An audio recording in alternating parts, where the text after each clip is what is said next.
Content warning: this video contains discussions of incest, child abuse, murder, and suicide. Viewer discretion is strongly advised. Imagine receiving a phone call that shatters your entire understanding of reality. A call where someone you love confesses to something so unthinkable, so horrifying that your mind refuses to process it. That's exactly what happened to Grace Plett on the morning of April 12, 2018. "Mom, I killed the baby," her son Steven said calmly on the other end of the line. "I'm on my way to New York." Those words would set off a chain of events that would leave 3 people dead across 3 states within hours. But this wasn't a sudden explosion of violence. This was the final chapter of a story that had been building for nearly 2 decades, a story that began with lies, continued with manipulation, and ended in unspeakable tragedy. Today, we're examining one of the most disturbing cases in recent American history. The case of Steven Plett and Katie Fusco, a biological father and daughter who entered into a romantic and sexual relationship, got married, had a child together, and then, when it all fell apart, Steven destroyed everything. This isn't just a story about forbidden love or crossing boundaries. This is a story about grooming, control, obsession, and the complete failure of multiple systems designed to protect vulnerable people. How did a 42-year-old man convince his own biological daughter, whom he'd never raised, to become his wife? How did they get married without anyone stopping them? And how did warning signs get ignored until it was too late?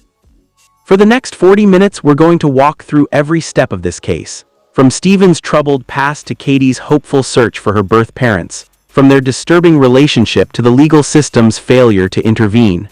And finally, to the morning when Steven made 3 phone calls that would end 3 lives.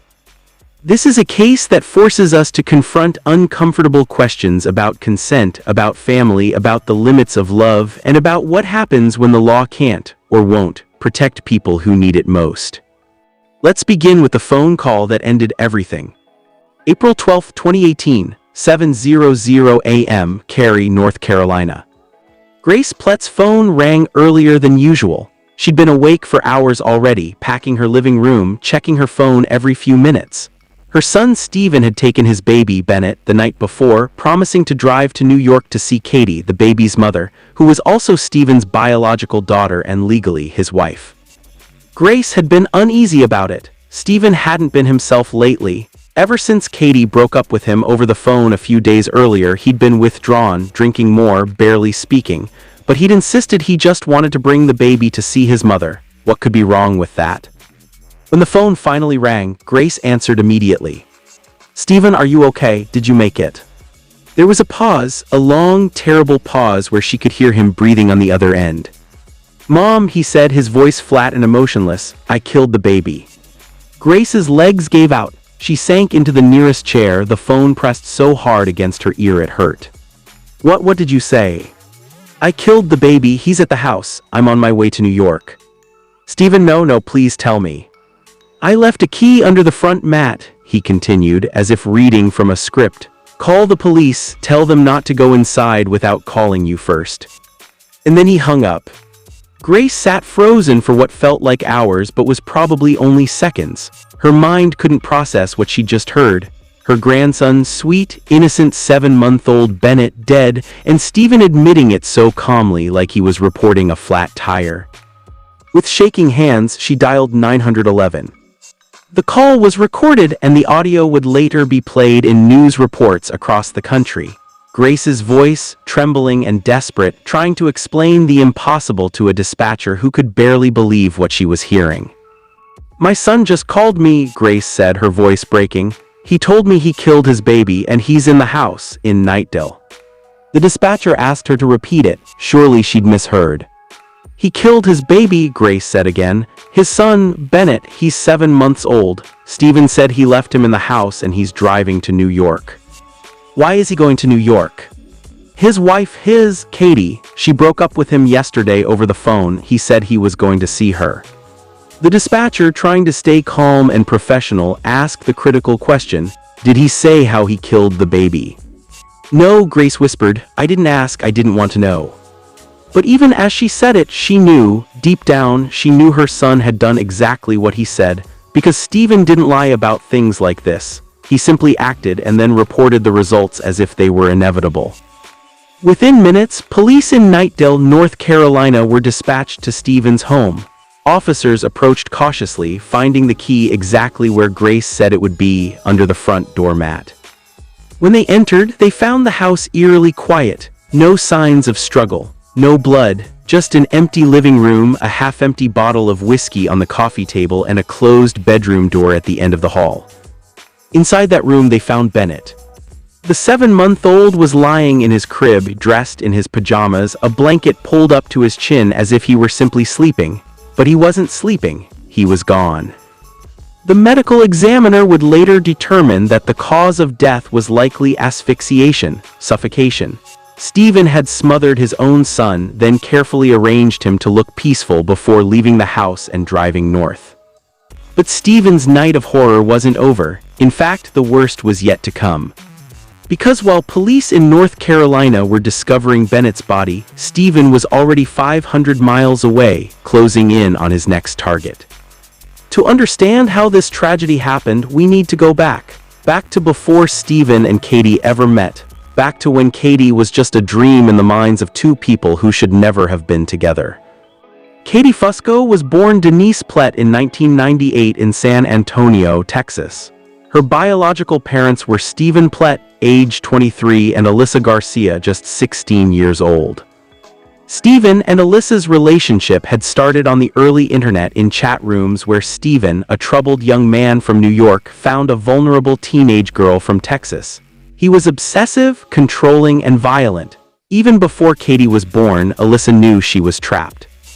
When Katie was just 8 months old, Alyssa made the hardest decision of her life. She gave her daughter up for adoption. It wasn't because she didn't love her, it was because she did. She knew that if she stayed with Stephen, if she tried to raise this child in that toxic, dangerous environment, something terrible would happen. So she handed her baby to an adoption agency, hoping that somewhere out there, a safer family existed. That family turned out to be Anthony and Kelly Fusco, a loving couple from Dover Plains, New York. They renamed her Katie and raised her with all the warmth, stability, and affection that Alyssa had wished for her. Katie grew up happy. She was creative, compassionate, artistic. She loved animals, played drums in her school band, and dreamed of becoming a graphic designer. Her parents never hid the fact that she was adopted. They told her when she was young, and she never resented them for it. But as she approached her 18th birthday, curiosity began to stir. Who were her birth parents? Why had they given her up? What were they like? These are normal questions for any adopted child. And in 2016, with social media making it easier than ever to find people, Katie decided to search. It took her just a few hours on Facebook to find them. Stephen and Alyssa Plett, living in Virginia with 2 younger daughters.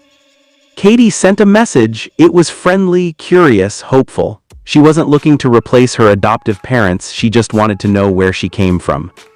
Stephen responded immediately, and from that first message he was charming, warm, interested. He told her how much he'd thought about her over the years, how he'd always wondered what kind of person she'd become. Within weeks they were talking every day, phone calls, texts, video chats, and then Stephen suggested they meet in person. In August 2016, Katie traveled to Virginia to meet her biological parents for the first time. It should have been a joyful reunion, a daughter reconnecting with the family she'd never known. But from the very first day, something was wrong. Alyssa noticed it immediately. The way Stephen looked at Katie, the way he dressed differently when she was around, tighter shirts, styled hair, a carefully trimmed beard, the way his mood lifted when she entered the room and darkened when she left. And then came the night that confirmed Alyssa's worst fears. She walked into Katie's bedroom and found Stephen sleeping on the floor beside Katie's bed. "What are you doing?" Alyssa demanded. "It's none of your business," Stephen snapped back. That's when Alyssa knew this wasn't a father reconnecting with his daughter. This was a predator who had found new prey. She tried to warn Katie, tried to explain the kind of man Stephen was, the violence, the control, the manipulation, but Katie wouldn't listen. She was 18, legally an adult, and she believed her biological father when he said he loved her. In November 2016, Alyssa filed for divorce, packed her things, took her two younger daughters, and left. She begged Katie to come with her. Katie stayed. And that's when the truly unthinkable began. After Alyssa left, Stephen and Katie were alone in the house together. And without anyone there to set boundaries, their relationship crossed every line imaginable. Stephen's younger daughters would later tell investigators about visits to their father's house where everything felt wrong. He introduced Katie not as their half-sister, but as their stepmom. He called her baby in front of them. He was physically affectionate with her in ways that made everyone uncomfortable. One of Stephen's daughters, just 11 years old at the time, wrote in her journal, "My dad calls her his baby. My dad says she's my stepmom." She drew a picture of her father with horns, labeling it simply, "the devil." When Alyssa found that journal in May 2017, she immediately called Stephen. "Are you sleeping with her?" she demanded. "Did you get her pregnant?" "I thought you knew," Stephen said calmly. "We're in love." Alyssa hung up and called the police. She filed a report, gave them copies of the journal, explained everything. Detectives opened an investigation.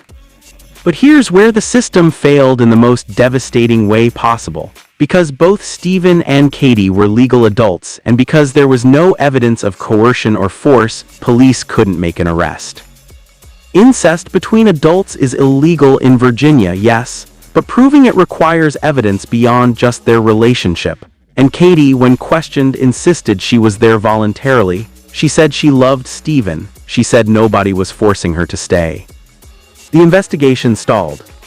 Meanwhile, Stephen and Katie made plans. They packed their belongings and moved to Knightdale, North Carolina, where Stephen's mother, Grace, lived. They told neighbors they were a couple starting fresh. Nobody suspected they were father and daughter. In July 2017, they drove to Maryland and applied for a marriage license. On the application, where it asked about their relationship, they lied. They checked the box saying they were not related. Nobody verified it, nobody checked. The license was issued. On July 20th, 2017, Stephen Plett, age 42, married Katie Fusco, age 19, his biological daughter. Both of their mothers attended the ceremony. Grace Plett stood beside her son, silent and uncomfortable. Kelly and Anthony Fusco stood beside Katie, heartbroken but feeling powerless to stop it. After the ceremony, Katie posted a photo on social media, her in a simple cream dress, Stephen beside her in a button-down shirt. The caption read, "Nothing fancy, just love." To anyone scrolling past, it looked like any young couple's wedding. Nobody knew the horrifying truth. 2 months later, in September 2017, Katie gave birth to a baby boy. They named him Bennett. Stephen called him "our miracle." He posted photos on Facebook of himself holding the infant, captions about second chances and new beginnings. For a brief moment, it seemed like they were trying to build something resembling a normal life. But normal was never an option for them, because the past doesn't stay buried forever. In January 2018, Virginia authorities finally had enough evidence to act. Both Stephen and Katie were arrested and charged with incest, adultery, and contributing to the delinquency of a minor. They were extradited to Virginia, booked, and released on bond with one strict condition: no contact with each other. Stephen returned to North Carolina. Katie went back to New York to live with her adoptive parents, the Fuscos. Their baby, Bennett, was placed in the temporary custody of Stephen's mother, Grace. For a few months, it seemed like maybe the worst was over. Maybe Katie would get therapy, rebuild her life, and move forward. Maybe Stephen would accept the consequences and leave her alone. But Stephen couldn't let go. And in early April 2018, when Katie finally worked up the courage to tell him it was truly over, his fragile stability shattered completely. The phone call came on April 10th, 2018. Katie had been living with her adoptive parents in New York for 3 months, going to therapy, trying to process what had happened to her. She'd started to see clearly for the first time. The relationship wasn't love, it was manipulation. Stephen hadn't rescued her or given her a family. He'd groomed her, isolated her, and used her. So she called him and said the words he'd been dreading: "I can't do this anymore, it's over, don't contact me again." Stephen didn't argue, he didn't beg, he just said, "Okay," and hung up. But that calm response was deceiving, because inside, Stephen was already planning what came next. For the next 2 days, Stephen withdrew completely. He stopped answering his mother's calls. He stopped responding to texts from his attorney. He sat alone in his house, drinking, staring at the walls, thinking. Neighbors would later say they saw lights on in his house all night, but never saw him come outside. On the evening of April 11th, Stephen drove to his mother's house in Cary, North Carolina. Grace was surprised to see him. He usually called first. "I need to take Bennett for the night," Stephen said. "I'm going to drive him up to New York tomorrow, let Katie see him, try to work things out." Grace hesitated. Something in his eyes looked wrong, empty. "Are you sure that's a good idea?" she asked. "You're not supposed to be in contact with her." "I just want her to see the baby," Stephen said. "That's all. I'll bring him back tomorrow." Grace reluctantly agreed. She handed Bennett over, watching as Stephen strapped the baby into the car seat. "Call me when you get there," she said. "I will," Stephen promised. He didn't. Grace stayed up all night waiting for a call that never came. She tried his phone multiple times. Each call went to voicemail. By sunrise, she knew something was terribly wrong. And then at 7:00 a.m., her phone finally rang. "Mom," Stephen said, his voice eerily calm, "I killed the baby." The rest of the call was recorded by 911. Grace, sobbing, trying to understand. The dispatcher, struggling to process what she was hearing. And somewhere hundreds of miles away, Stephen driving north on I-95 heading toward New York with one final, horrifying plan. Because Stephen wasn't just calling to confess about Bennett. He was calling to say goodbye before he destroyed the rest of Katie's life too. April 12, 2018, 8:30 a.m., New Milford, Connecticut. Katie Fusco and her adoptive father, Anthony, were driving along Route 7, heading to visit Katie's grandmother. It was a routine trip. They made it twice a week. Katie was in the passenger seat, probably looking at her phone, maybe talking about her therapy appointments or her plans to go back to school. They had no idea that just a few car lengths behind them, Stephen was following in a rented blue minivan. He'd been tracking them somehow, maybe through Katie's phone, maybe through social media posts. He knew their route, he knew their schedule. And he'd been waiting. When they stopped at a red light at the intersection of Route 7 and Route 55, Stephen pulled up alongside them. A witness, a firefighter from New York who happened to be driving nearby, later described what he saw. The blue minivan rolled down its window. There was a brief moment, maybe a second, where Katie must have seen him, must have realized what was about to happen. And then Stephen opened fire.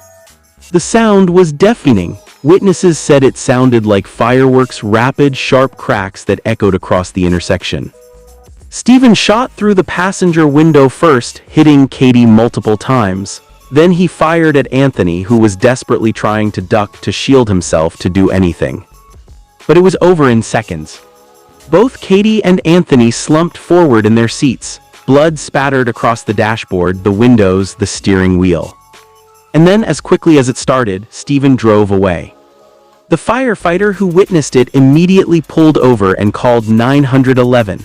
His voice, captured on the recording, was shaking but professional. "Someone just shot 2 people in a car at Route 7 and Route 55. I'm a firefighter. I'm at the scene. They're both deceased. There's brain matter on the road." "Did you see who did it?" the dispatcher asked. "Yes, a blue minivan, looked like a North Carolina plate, headed toward New Milford on Route 7. Within minutes, police had an APB out for the vehicle. Every officer in Connecticut and New York was looking for that blue minivan. It didn't take long to find it. About 30 minutes later, New York State Police located the van parked along a rural road in Dover Plains, the same town where Katie had grown up, where she'd gone to school, where she'd dreamed of becoming an artist. Officers approached cautiously, weapons drawn. Inside, they found Stephen Plett slumped over the steering wheel, a gunshot wound to his head. A pistol lay in his lap. He'd driven to Katie's hometown, parked on a quiet road, and ended his own life. The investigation would later reveal that Stephen had purchased the gun legally just days earlier. He'd planned every step of this. Kill the baby, kill Katie, kill anyone in the way, then kill himself. And he'd executed that plan with chilling precision. In the span of less than 24 hours, 3 people were dead: Bennett, Katie, and Anthony. And Stephen had taken the truth with him, the reasons, the justifications, the final thoughts that led him to destroy his entire family. The days following the murders were filled with shock, grief, and an overwhelming sense of how did this happen. Police from North Carolina, Connecticut, and New York coordinated to piece together the timeline. News outlets across the country covered the story, each headline more disturbing than the last. Father kills daughter he married and their baby. Incest case ends in triple murder-suicide. Legal system failed to stop forbidden marriage. For Alyssa Plett, Stephen's ex-wife and Katie's biological mother, the pain was unbearable. She'd warned everyone, she'd filed police reports, she'd begged authorities to intervene, and still it hadn't been enough.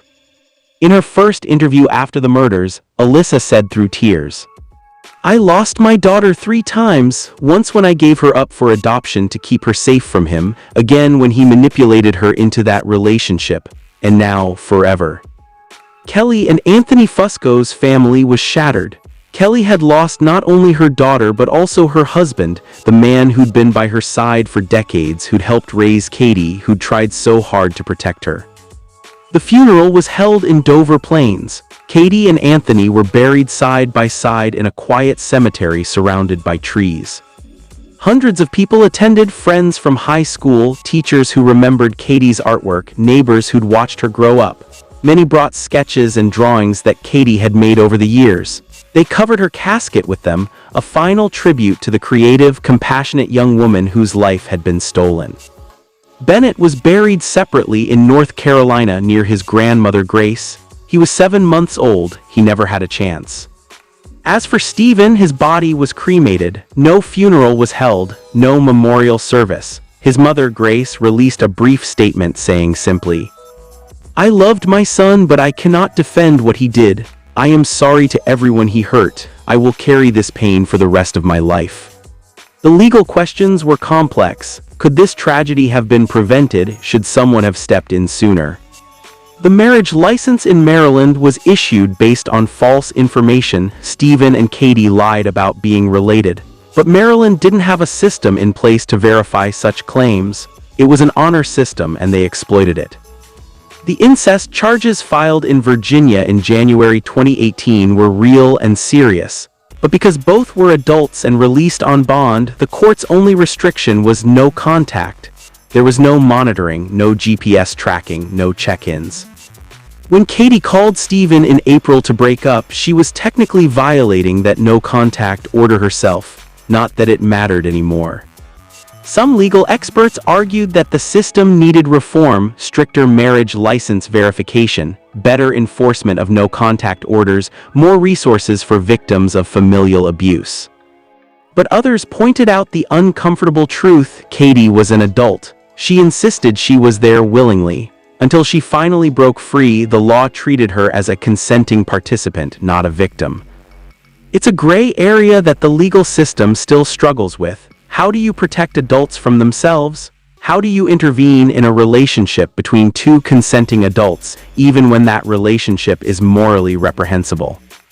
There are no easy answers. This case forces us to confront deeply uncomfortable questions about consent, manipulation, and the nature of abuse. Was Katie a victim or a willing participant? The answer is both and neither, and it's more complicated than that. Experts in trauma and abuse point to something called genetic sexual attraction, a phenomenon where biological relatives who meet for the first time as adults sometimes feel an intense, confusing attraction to each other. It's not common, but it's documented, and it's often the result of identity confusion, unresolved abandonment issues, and manipulation by the older party. In Katie's case, she was searching for connection, for identity, for answers about where she came from. Stephen exploited that vulnerability. He love-bombed her, isolated her from people who could help, and gradually normalized a relationship that should never have existed. By the time Katie realized what was happening, she was married to him, pregnant with his child, and facing criminal charges. The shame and fear kept her trapped even when she wanted to leave. It took 3 months away from him, therapy, and the support of her adoptive parents for Katie to finally break free. And when she did, Stephen couldn't accept it, because for him, Katie wasn't a person, she was a possession, and if he couldn't have her, no one would. This case also highlights massive failures in multiple systems. The adoption system, while the Fuscos gave Katie a loving home, there was no follow-up, no support network for when she decided to reconnect with her birth family. The legal system, incest laws exist, but enforcement is complicated when both parties are adults. The marriage license process failed to catch an obvious red flag. The mental health system, Stephen had a documented history of violence, control, and instability. He should never have had access to firearms. The family court system, when Alyssa reported the relationship in 2017, the investigation moved slowly. By the time charges were filed, the damage was done. Each of these systems had a chance to intervene, none of them did enough. And so, on a quiet morning in April 2018, 3 innocent people paid the price. Katie Fusco was 20 years old when she died. She should have been finishing college, pursuing her dream of becoming a graphic designer, living the life her adoptive parents had hoped for her. Anthony Fusco was 56. He was a devoted father who never stopped trying to protect his daughter, even when it cost him everything. Bennett Plett was 7 months old. He never got to take his first steps, say his first words, or experience any of the joys of childhood. All 3 are gone because one man believed his desires mattered more than their lives. This case isn't just about incest or forbidden relationships. It's about power, control, and what happens when a predator is allowed to operate unchecked. It's a reminder that love isn't always what it claims to be, that family connections can be weaponized, and that sometimes the people who should protect us are the ones we need protection from. If you or someone you know is in a relationship that feels controlling, isolating, or dangerous, whether it's with a romantic partner, a family member, or anyone else, please reach out for help. There are resources available. You are not alone. Thank you for watching. If this story affected you, please leave your thoughts in the comments. And if you believe this case highlights important issues about consent, abuse, and legal reform, please share this video. We'll see you in the next one.